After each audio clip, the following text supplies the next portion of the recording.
Parfois, il y a certaines situations dans les affaires qui t'arrivent, tu te poses la question de savoir, est-ce que tu avais bien fait d'enregistrer avant de commencer? Est-ce que tu fais bien de suivre les normes? Est-ce que tu fais bien de faire les choses dans l'ordre dans un pays où il y a le désordre? Dans un pays où les gens respirent par le désordre? Dans un pays où les gens dont tu as besoin pour faire avancer ton activité aiment le désordre, n'aiment pas respecter les normes?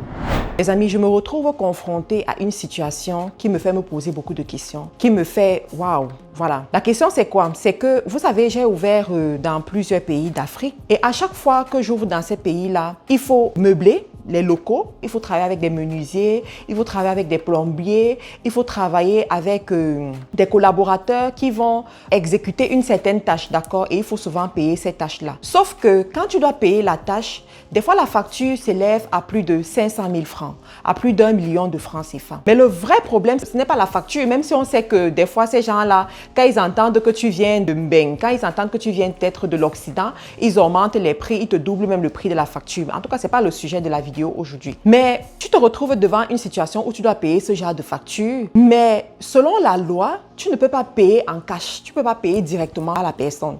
Tu dois passer par un virement bancaire ou bien payer par chèque. Sauf que ces personnes-là, à qui tu vas payer, ces ouvriers-là, ils n'ont même pas souvent de compte bancaire.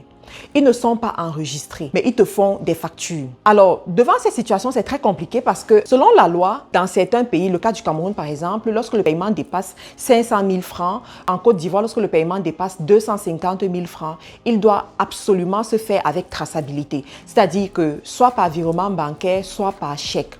Alors, si tu t'hasardes à faire ce genre de paiement par cash et que tu fais cela passer dans ta comptabilité, parce que bien entendu, ça doit passer dans ta comptabilité. Si tu dépenses une certaine somme d'argent, supposons que tu prends 10 millions pour faire des rénovations, 10 millions pour changer quelque chose, pour acquérir du matériel. Naturellement, ça doit passer dans ta comptabilité parce que tu dois déduire cela au niveau des impôts, tu vois. Donc, tu fais passer par ta comptabilité, mais l'État te dit où sont les preuves que tu as fait cette transaction. Tu apportes un reçu. Le reçu de l'ouvrier. On dit non, mais tu as fait la transaction comment? Par quel virement bancaire? Avec quel chèque de banque? Non, j'ai fait le virement par cash. Ils te disent, ok, si tu as fait le virement par cash, ça veut dire que tu as enfreint la loi.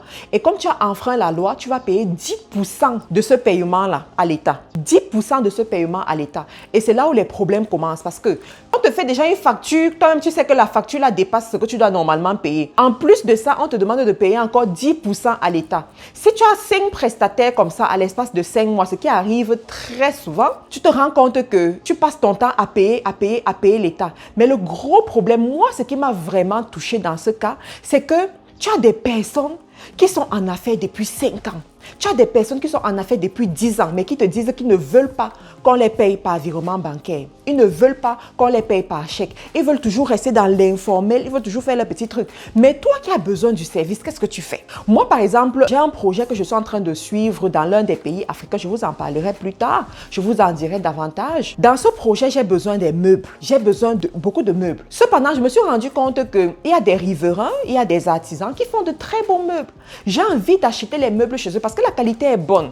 Et ce sont des personnes avec lesquelles je m'entends bien. Et j'ai aussi envie de propulser l'entrepreneuriat local. Vous savez, ça, ce sont mes convictions. Je veux que les jeunes Africains puissent s'en sortir. Je veux que les jeunes Africains qui se lancent dans l'entrepreneuriat puissent s'en sortir. Je veux encourager ce genre d'initiative. Sauf que les meubles que je veux, le minimum que j'aurai à payer, c'est 2 millions pour acquérir mes meubles.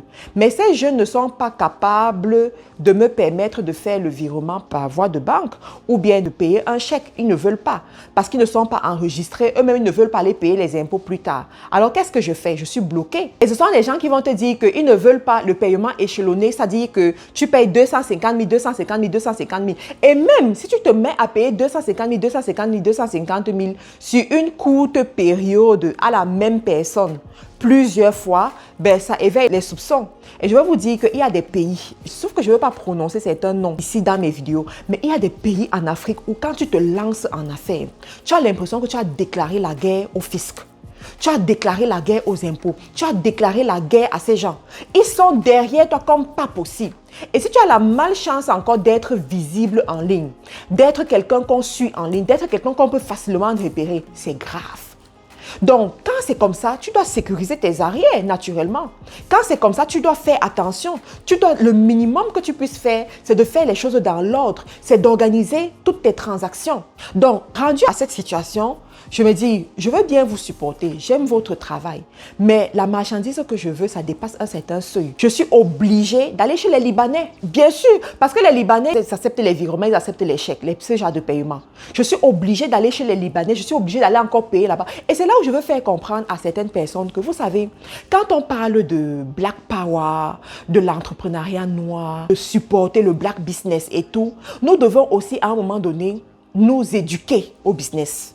Nous devons à un certain moment donné nous dire les vérités dans le business. Voilà une chef d'entreprise qui veut propulser le Black business, qui veut propulser le business des nationaux, qui veut propulser le business des Africains comme elle. Sauf que ces gens-là ne remplissent pas les conditions. Est-ce que je vais m'enfoncer et risquer des poursuites du fisc juste parce que je veux aider quelqu'un une fois? Parce que je vais faire une fois, mais ce n'est pas sûr que je vais faire la deuxième fois. Mon comptable ne va même pas me permettre de faire ça la deuxième fois parce que c'est à mes risques et périls. Vous voyez un peu, ce sont les réalités qu'on vit dans les affaires. Ce sont les difficultés qu'on a dans les affaires. Je vous assure qu'à chaque fois, j'ai mal au cœur quand je me retrouve devant ce genre de situation. À chaque fois, c'est compliqué pour moi quand je me retrouve devant ce genre de situation. J'ai fait une vidéo dernièrement où je parlais de payer mon fournisseur chinois. Et il y a des gens qui sont venus me dire que oui, pourquoi tu payes la marchandise en Chine? Pourquoi ne pas payer la marchandise en Afrique? Vous ne voulez pas encourager l'entrepreneuriat local. Vous avez la visibilité, mais vous partez toujours faire les choses en Chine. J'ai dit ok. Vous savez, moi j'ai plusieurs sites internet. J'ai des sites internet où je vends les produits de fabrication locale. Je vous ferai carrément une vidéo dessus. Les difficultés qu'on rencontre avec les producteurs locaux. Je vous épargne des délais de livraison. Parce que les délais de livraison, c'est un casse-tête, d'accord? Je vous épargne des délais de livraison. Mais je vais vous parler des paiements. Tu as des gens établis. Tu passes des commandes chez eux, mais pour payer, c'est un problème. Tu passes des commandes importantes. Parce que moi, quand je fais mes commandes, le minimum, c'est 5 millions. Quand je passe mes commandes, le minimum, c'est 5 millions. Pourquoi? Parce que je dois alimenter plusieurs pays. J'ai le Cameroun que je dois alimenter. La marchandise doit être là-bas stockée. J'ai la Côte d'Ivoire que je dois alimenter. J'ai le Gabon que je dois alimenter. J'ai la France. La France, à elle seule, doit alimenter toute l'Europe. Et des fois même l'Amérique du Nord. Donc, mes stocks en France sont toujours très importants. J'ai la France que je dois alimenter. J'ai le Togo, j'ai le Bénin. Pour ne citer que cela, je n'ai même pas encore commencé à stocker en Amérique du Nord. Donc, imaginez, ça me prend beaucoup de liquidité. Mais cette liquidité-là, ils ne sont pas prêts à la récupérer. Ils ne sont pas prêts à la voir. Donc, quand vous parlez souvent, vous critiquez souvent les gens, il faut aussi prendre compte de ça. Et quand vous vous lancez en affaires, lancez-vous bien en affaires.